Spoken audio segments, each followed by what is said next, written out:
And there they are, the long-awaited Lucha and Landon.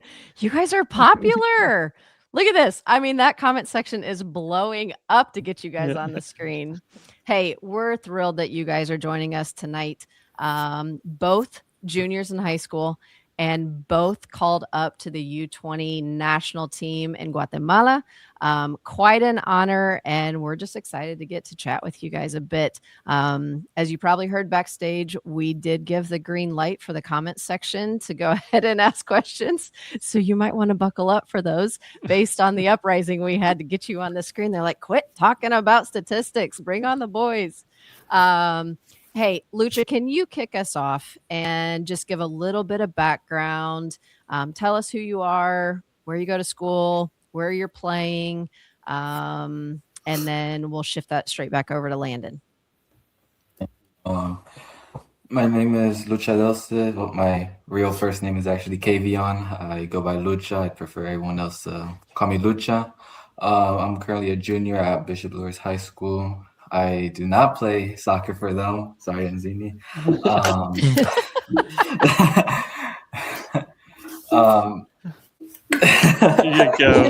Just in case people missed it. I'll have to answer that later, but I've been playing at Indy 11, MLS Next, homegrown, MLS Next Tier 1, as some people might know it. I've been there for 3 years, going on to my 4th one this year. I've been there since, after my summer break, 8th grade year. I've competed in USL Academy 2. Last season, won USL Academy Pathway Classic with the under 20s while I was U17. Got some good playing time. I've always had my U19 debut each year, and I was fortunate enough this year to get called up to Guatemala's under 20 and to be able to compete for a spot for CONCACAF that's coming up in about 3 months from now. So yeah. That's awesome. Landon, how about you? Wait, how did the question go again? Sorry. Yeah, no problem. So just introduce yourself a bit. Tell us who you are, where you go to school, who you're playing for, and any other little background notes you want to throw in there. All right. So my name is Landon Wells. Currently, I'm not playing for anybody. Kind of got a pretty bad injury, but getting back from it. And go to Carroll High School. And the summer, hopefully, it's really going to be a good summer for me. Hopefully, I can take my career to the next level. But yeah. You scored just, 1 or 2 goals for Carroll this past season, right? Knocked a few assists around. Yeah, I got a fair amount, 47 points or something like that. I don't know how that scoring works, but yeah, something like that. Yeah, pretty stellar. On that note, do you guys, we're going to get a little personal real fast. Are you guys friends off the field outside of the U20 team, or was it like, oh, thank goodness there's another Fort Wayne boy going? Well, I've been friends with Landon for a very long time. We both started a sport club. We both actually met each other while playing Sunday League, Saturday League. And he invited me to sport club. And ever since, we've always played together and always stayed as close friends. Yeah. Awesome. Very cool. So on that note, we talked a little beforehand. You guys actually, as you're stepping into this new phase with Guatemala, you didn't get to go together, correct? To training camp? Yeah, correct. Yeah. Okay. So talk to us a bit about, and we want to hear from both of you. Talk to us a bit about what that experience was like, being in country, being with new coaches, new teammates. What was the experience like? No. For me, I thought it was incredible. I mean, facilities were super nice. Coaches were great. And I love Guatemala, I used to live there back when I was a lot younger, and it was really nice to go back. And it was just an incredible experience. Incredible teammates, incredible coaching staff, and everything there was super professional, everyone had like the same mindset, everyone's same ambition. So it was just a great experience. Yeah. It's awesome. For me, it's a different feeling. Like being with the coach and the new teammates, it's a hard feeling to get like used to a bit, especially with Spanish being my second language. But we get through it. With the teammates, I made lots of good friends there. Even like my teammate, because you get like a dorm roommate for the week there. Okay. Me and him, we got really close, and a couple other players, we all got really close to each other. And you kind of see it, all the players that they do have lots of passion, that they love being there together. And yeah, even me and a couple of friends made TikTok dances. If you guys want to, Yeah. Why didn't you send that to us beforehand? We had to put them up. sorry, I absolutely forgot, but I'll show it on the screen though. Okay, let's see it. Do it. We're gonna laugh here. Oh my word, that's awesome. I think you guys have a second career as a boy band. Yeah. Backup plan. We may have another one too. That's fantastic. It's awesome. Oh my gosh. Yeah. Did the coaches see him? No, the coach did not see him. Like, They did now. They have now.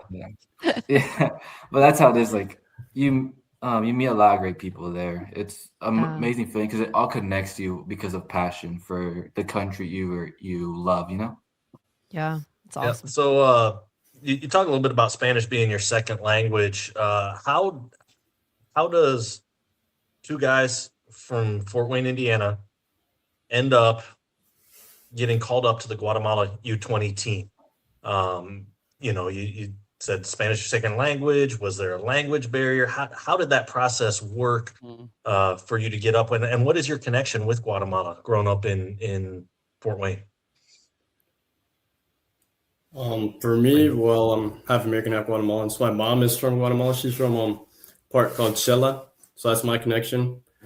And the Spanish, honestly, it wasn't too bad. I think Lucha and I both did a good job. We've both been we have a big Guatemalan culture here in Fort Wayne, like a lot of people here, and we've done a good job. We've been with them, we've played with them. So I thought our Spanish was really good. So it wasn't really too much struggle, and yeah, that's my opinion. How'd you end up? What was the process getting the call up? How did that work? For me, my process might be a bit more different, Landon. I start off with first getting posted by a couple people, people recognizing that, oh yeah, I have Guatemala heritage from my dad's side. Then with MLS Next, last year at MLS Next Cup, we were in a showcase for U18. A scout came, he watched me play, he liked what he saw, he asked for my highlight reel, sent it all in. Eventually, I got evaluated, got told to come to camp, and yeah, I was invited off of that. That's pretty cool. So I have to ask, somebody in the chat asked it, what's your favorite Gatorade flavor? I think there's a story there, maybe. I don't know. Nah, no story. It probably has to be blue. Yeah, blue is definitely my favorite color, to be honest. All right. Yeah, kind of not on the Gatorade topic, but the call-up topic. So you said was it just an email or something like that? And then Landon, can I just flash up? Both of you guys had really nice posts on the Instagram, and here's Landon on the right, Lucha on the left. So that's great pictures. Was it just pretty understated? Like, here's an email, come to camp, or did you get a phone call, or was there some celebration, or what? How did that event play out for you guys? Well, for me, I remember I was at Flex, and they watched me play against Inter Miami. So then a couple of scouts came and talked to me, but it was pretty dry at first, and then it really came it was almost 6 months afterwards. Really gave me the opportunity to get the call up, and then I try to get there as soon as I can. But yeah, it was over WhatsApp, because WhatsApp the big thing in Guatemala. Everyone uses WhatsApp. No one uses text messages. It's WhatsApp only. So that's how it came through. Interesting. Yep. And you're like, is this real? All right. There must have been some official documentation eventually that came through and signed these papers and all that other stuff. Do you have you both had passports and all that set up, so the travel was not not too many barriers to actually physically get you down there and training with the team? Yeah. I'll take Lucha's it as trying to, a double yes. Lucha's trying to read the comments Yeah. and yet still pay attention to the conversation because I think they're worried about his well-being. The comment that says, Lucha, blink twice if you're okay. Can you see this? they're getting in your head. You guys Yeah, no, have I quite see- the fan club. I love it. Yeah, no, I've seen like a lot of good questions. Like, if it is okay if I answer a couple real Yeah, quick? yeah, For what do you want? sure. Absolutely. Yes. So from oh my days, I'm trying to look up for one of them. Like Lucha, what was the hardest obstacle you had to overcome? Hmm. Definitely like sometimes when I'm training a lot, trying to do my best and I don't see any improvement. I think that's definitely one of the hardest things to overcome. Like you don't see any actual improvement, and obviously that second guessing, overthinking definitely does kick in a lot. And with another question, someone asking how's life at Lures, I mean, it makes it harder because it's not like, oh yeah, I could go to school and I get to go home for a little bit, be with my family, go straight to, and then afterwards go to practice. No, it's more of I just have to go to school, try to keep my grades up. Right after school, leave straight to Indy and see if I'm actually improving. And if I have a bad practice, it hits me harder. I definitely say, oh yeah, that's money that just went into gas, getting there. It's definitely a hard thing to like. It's a hard obstacle to overcome once I'm in better form and good form. I definitely say that I've definitely like done better. Like that's definitely the hardest obstacle to come. It's always that drive there. It brings in a lot of thoughts to think about, and yeah, it's a hard obstacle to overcome. Yeah. Do you guys feel like this call up is more exciting or does it put more pressure on your shoulders? Or is there a balance? But does it feel like, oh, yeah, this is amazing. I'm so excited. Or, oh, crap. Like, here's another level that I'm expected to perform at. And if I don't, I'm letting people down. How do you balance that? Honestly, I think the pressure is a good thing, and I don't think it's too much. I think Lucha and I both work really hard for this, and we totally deserve it. And it's honestly we're blessed to be able to have this like so-called pressure upon us. Yeah. And it shows. It's like a testament to how well we're doing. So I wouldn't really consider it as pressure, but just rather like grateful for it. It's awesome. Um, Lucha, how about you? Like kind of like Landon said, we both worked extremely hard to get to this part in our life. We both have like a bit of a different journey. Landon definitely had started a lot club earlier. I got into club a lot later. And I mean, for both of us to be on MLS Next for a good amount of time, that's amazing. And then we both earned our spot with the national team, which is something that for growing up with a best friend that's passion is soccer, it's a great feeling to see him and be like, oh yeah, we've both got to such a high level. Yeah. Yeah. It's We have awesome. two guys to experience the journey with together. So when you're physically in Guatemala, can you tell us about there's an elevation change? Is there a climate change? Is just the style of play or the size of player you come across? How is it different than playing soccer in America? I've from what I've experienced, I've also played in multiple tournaments in Guatemala. I've played in 4 tournaments there. I've won all, thank the Lord. But I definitely say that like you'd see that the passion over there is something that drives the player.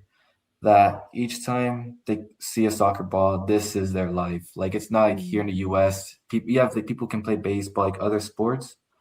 Like over there, like, their passion is soccer. Like they breathe, live, like they love soccer with all their heart. And like they're more physical. It's a lot more physical over there.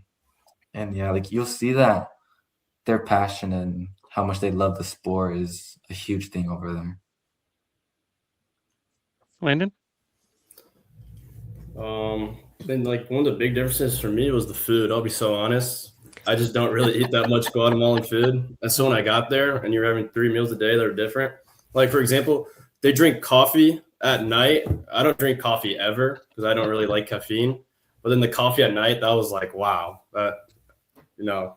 But yeah, the food, but it was pretty easy to get used to. The food's really good, so it helps in that. So that was probably the biggest difference for me, at least. We may or may not have gotten some insight to you guys got nicknames while you were in country. Is that true? You care to share them with us? All right. Or okay, Lucha, you can go. You can go. I'll go. I mean, like the main nickname that everyone calls me is Lucha. At Indy 11, I get called Luch, and yeah, that's about it. At the national team, they usually call you by your last name, so Okay. Delcid was what I was called. But funny story, if some of my friends over there in Guatemala or family can't pronounce my name, they'll just call me Gavion instead of Kavion because they want to say my actual first name, which is always a funny thing. For me, I don't have a nickname. Obviously, Wells is not a very Latin sounding last name. So on my passport, actually now it's Landon Apollo Wells Chavez, which sounds a lot more Guatemala. I think that's the one we were getting after. Yeah. Well, they posted like the list of who was called up to the who got called up. I remember I was the only person with only 2 names, or like two. Oh yeah, everyone else always like 4. It's awesome. So that brings up Lucha on. You know, I've known you from when you played back Sport Club. Always knew you as Lucha. Honestly, I didn't know your real name until very recently. Where does Lucha come from? Talk about nicknames. Why do they call you Lucha? So Because he's a fighter. Not me. Hopefully, my dad doesn't get upset at me telling him his story. So when my dad was in Guatemala, he loved wrestling or lucha libre, and he got the nickname Luchador, which he passed on to me, which was first Luchita. After I grew up a bit, I changed it to Lucha, and yeah, I just call myself Lucha ever since. It's awesome. Interesting. What are relationships like between players and coaches in Guatemala or Latin American soccer in general? Is it similar to here in the States, or is it more formal, more chill? I'd say it's more chill. From my academy experience, I thought everything was like pretty minor and like, but here, like I remember head coach Profe Bini, you know, he would ask me about my life, how I was going, just like over WhatsApp, because we've been connecting recently, obviously with the call-ups coming soon. But yeah, I think they really like care more about you like as a person there, at least it felt like. And then here in the United States, like from my time Midwest United, everything there was like super professional, which, you know, I see both ways and I respect both ways. And yeah, I think that's a big difference though. Yeah. I agree with Landon. With Prophet Bini, it was the same. He was very opening, friendly guy. He likes joking around a bit. He liked joking around with me a lot. With other coaches I've had in Guatemala, they were all like really friendly. They keep it kind of professional in a way, but like, they treat you as like you're a best friend, someone that they've grew up with, and that's something that I've always appreciated, especially from a coach. It definitely brings in a better environment and gives you a better relationship with the coach easier. And yeah, I think that it's something that it's definitely something that I would look for a coach that can be like kind of like a best friend, someone like a reliable person. Oh, kind of like a nice mentor. Yeah. So back to those training sessions, you guys your call-ups occurred earlier this year, maybe a month or so apart. How many times have you been down? Is this more of like a training, a call-up to a pool you're in right now, and maybe rosters are to be finalized as the year goes on? But how many times have you been physically in Guatemala training with your teammates? I think for both of us, it's just been one. Just for the national team, one.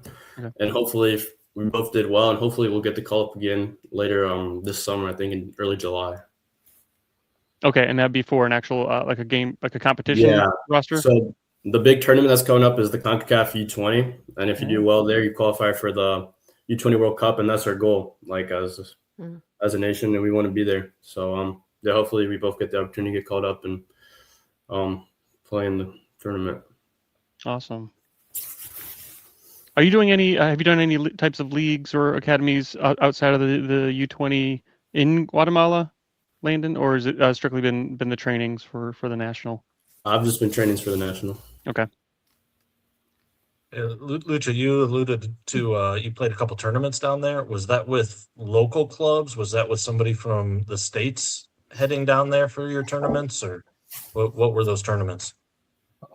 They were just kind of like local clubs that my cousin, he knew the coach. They invited us out to like kind of like, they're like big tournaments in a sense. They're really fun and definitely something that I did enjoy, especially being like with new people, making friends in a new country that I got to see like two, three times in my life just by playing soccer. So yeah.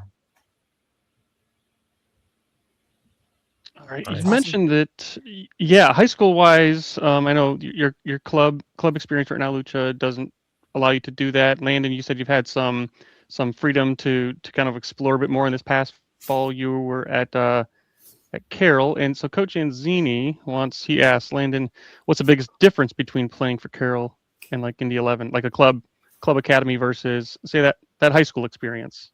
Yeah. Well, for me personally, I remember when I was playing at Midwest United, it was a 2.5 hour car drive. So the difference between being able to make one practice a week and being able to make 5 practices a week was massive.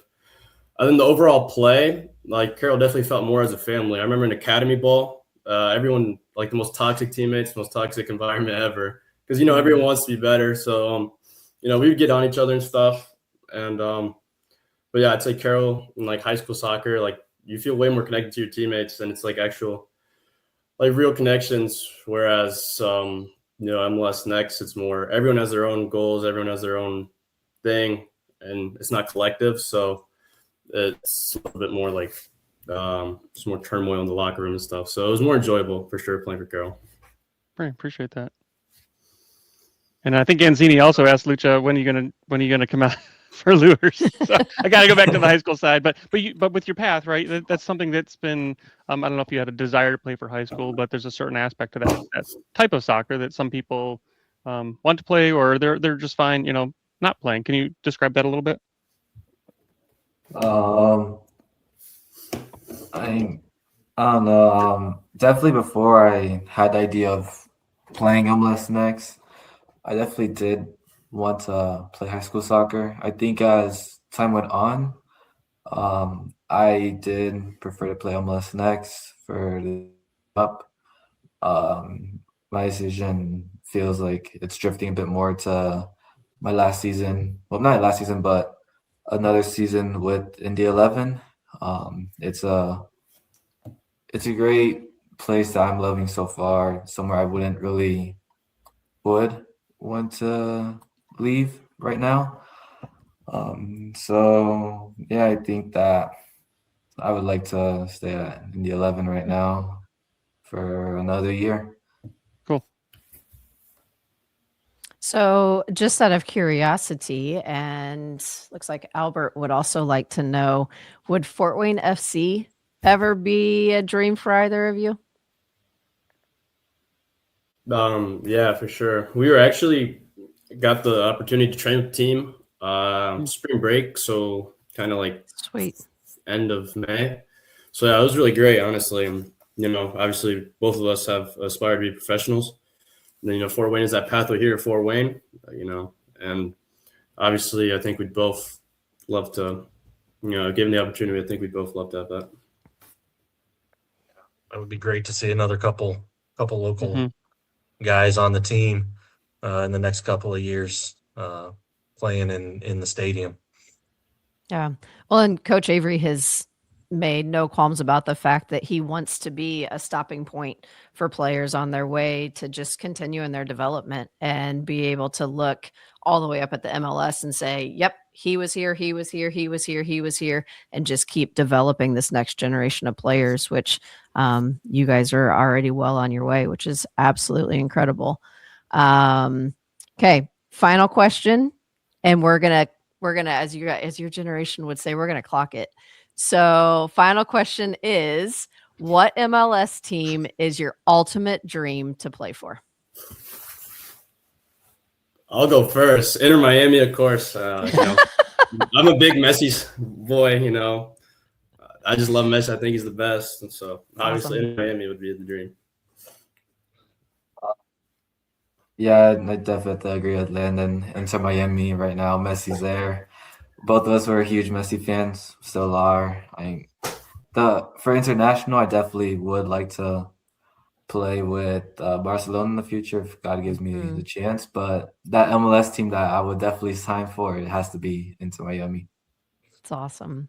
Hey, you guys are doing a phenomenal job. Enjoy your careers, but also enjoy the fact that you are in high school and keep seeking the fun and the joy of the game. You can tell that I coach your age range and I get it. But you guys are doing phenomenal things. You've got an entire city cheering you on and an entire country saying, hey, come on, we need your help. And not too many people get that opportunity. So thanks for taking some time tonight to chat with us. And we will for sure keep tabs on you guys. And as you continue to rise through the ranks, we'll pull you back in as some more hometown heroes on the next stage of their path. But have a fantastic evening, and we just appreciate you guys taking some time with us. Yeah. Thank you for having us. Have a good rest of your guys' nights. Have a good night. It was a pleasure being on the podcast today. Thank you. Awesome. Thanks, fellas.